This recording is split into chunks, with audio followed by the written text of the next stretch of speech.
Good morning, students. So, today we'll start with a new chapter, a fresh chapter, that is the Delhi Sultanate. Fine. So, how the Sultanate dynasty came over in Delhi is what this chapter is entirely about. Fine. So, now the 5 important dynasties under this Delhi Sultanate is Slave, Khilji, Tughlaq, Said, Lodi. Okay, so you are supposed to learn this 5 important dynasty. Okay, and don't ever forget this names, man. It is very important for you. Okay, and its order is also more important for you. And now we'll go with the slave dynasty. Okay, so what a slave dynasty is actually the Muslim rule. Okay, so sultanate, the term itself, it signifies for something which stands for a Muslim. Fine. So Muslim rule was actually established in our India by whom? Means it was introduced by Muhammad Ghori. Okay, so I'm explaining you the slave dynasty para, that is in the period of 1206 to 1290. Okay, what is written I'm explaining in simple terms for you. Just go through it, ma. So the Muslim rule was actually established in our India by Muhammad Ghori. Remember this term, Muhammad Ghori? Okay, so this Muhammad Ghori didn't have any sons and all. Okay, so he was actually a sonless person. So since he didn't have any sons to rule the dynasty further, what he did was he appointed many slaves. Okay, so slaves are like servants who would work under his rule. Okay, so he appointed many special slaves, and those special slaves were called as Bandagan. Okay, what were they called? Bandagan. ஓகேவா so அவருக்குன்னு சொந்தமாக பிள்ளை இல்லாத காரணமால so he was appointing many slaves. அந்த ஸ்லேவ்ஸ்க்கு ஒரு பேரும் வச்சார். அவங்க பேர் என்னென்னா பண்டாகன்னு பேர் வச்சார். And one of the slave is Qutbuddin Aibak. And this name is very important for you personally, ma, because Qutbuddin Aibak was actually a person who ruled his territories. Okay, so அதாவது இவருமே அந்த slaves, அந்த special slaves by the name of Bandaganல ஒருத்தர் தான் இவருமே. But still he was very famous because he was the first person to rule from the slave dynasty.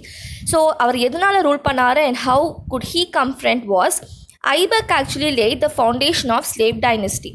எப்படின்னு கேட்குறீங்களா? ஐபக்னா ஒன்றும் இல்லைடா, Qutbuddin Aibak is called in short as Aibak. Okay, so Muhammad Ghori அவர் rule பண்ண country, அவர் ரூல் பண்ண டெரிட்டரியை totally after his death. Okay, after his death, since he didn't had any sons to rule after him, what happened after his death was this person, that is Qutbuddin Aibak, who was one of the slave under his control, started to rule. Okay, he started the first time to rule the dynasty, and that's why Aibak is known as the founder of slave dynasty.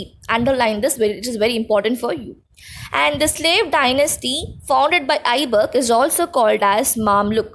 And Mamluk is actually nothing but it's an Arabic word which signifies what? Slave. So still now Muhammad Ghori was the king, he was a sultan, and now after his death Qutbuddin Aibak became the sultan.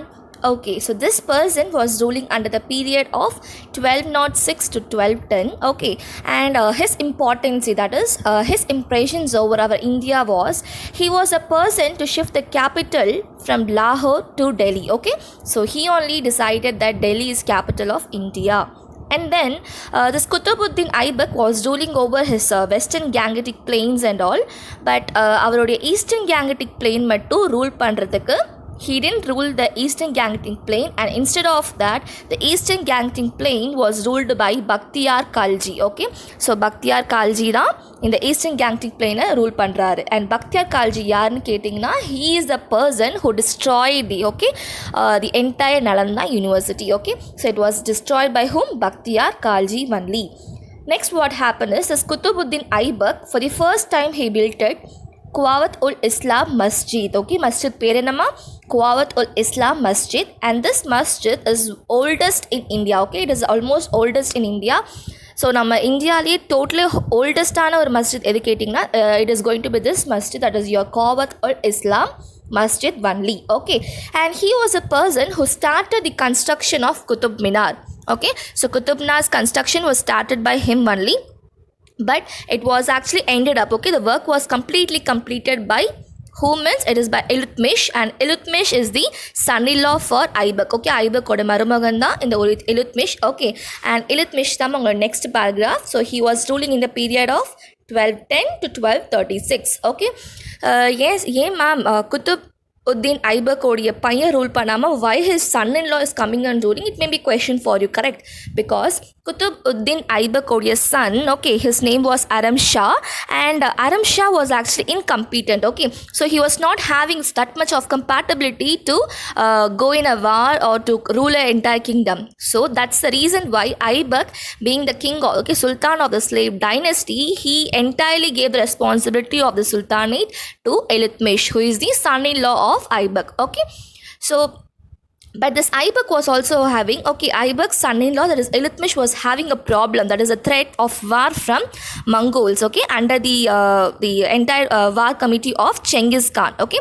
So Genghis Khan was ready to come in war with this Iltutmish at any time, and Iltutmish was also feared of this person, for which Iltutmish gone for help, okay, so seeking for help to Khwarizm Shah Jalaluddin, okay. See in your paragraphs, it is written, okay, Khwarizm Shah Jalaluddin. அதாவது so மங்கோல்ஸோடைய போர், அதாவது செங்கிஸ்கானுடைய அண்டரில் நடக்க வேண்டிய வாரை வந்துட்டு இலித்மிஷ்கை காப்பாற்றுறதுக்காக இலித்மிஷ் வந்து தன்னுடைய கீழே இருக்கிற அதாவது ஆர்மியை கொண்டு போயிட்டு he asked help from Khwarizm Shah Jalaluddin, okay. So Jalaluddin கிட்ட கேட்குறாரு, can you help for me, okay, so can you help me in the getting a war, okay, so the Genghis Khan எதிர்த்து நிற்கிறதுக்கு எங்களுக்கு ஹெல்ப் பண்ண முடியுமான்னு கேட்குறாரு. பட் செங்கிஸ்கானோடைய power, okay, his power was so that this Khwarizm Shah Jalaluddin was also not able to stand in front of the Genghis Khan. So Genghis Khan சொல்கிறாரு, அவருக்கு முன்னாடி நின்னா கண்டிப்பாக நான் நிற்க முடியாது, கண்டிப்பாக என்னையுமே அழிச்சிடுவார், ஓகே, என் கூடிய வாரில் வந்துடுவார் சொல்லிட்டு Jalaluddin says that no, I can't war with, okay, war against this Genghis Khan, because even we are feared of Genghis Khan's army, he could come and war with our part also. So to get rid of this problem only, Iltutmish, what happened, he created a group, okay, and that group was having about 40 noble persons, okay, 40 nobles na அந்த particular area உடைய top 40 peoples வந்துட்டு அவர் அந்த nobility கொண்டு வந்தார், and that nobility was called as Chahalgani, or it is also called the 40, okay. Then he gave a treaty, ஒரு சின்ன ஒரு suggestion கொடுத்தாரு. So to the persons who is coming in war with us, okay, who is coming in helping us against, okay, against doing a war against Genghis Khan, அதாவது Genghis Khan எதிர்த்து யார் எங்க கூட வந்து வார் பண்ணுறாங்களோ those persons will be giving the lands, okay, that is called iktas, and the lands வாங்குறவங்க is called iktadar, okay. And now and Iltutmish was a person who completed the construction of Qutb Minar also, okay. So this is all about Iltutmish ma, okay. Then do your QB work and also your test question and do submit it on time. Thank you, and then stay safe and also take care of yourself.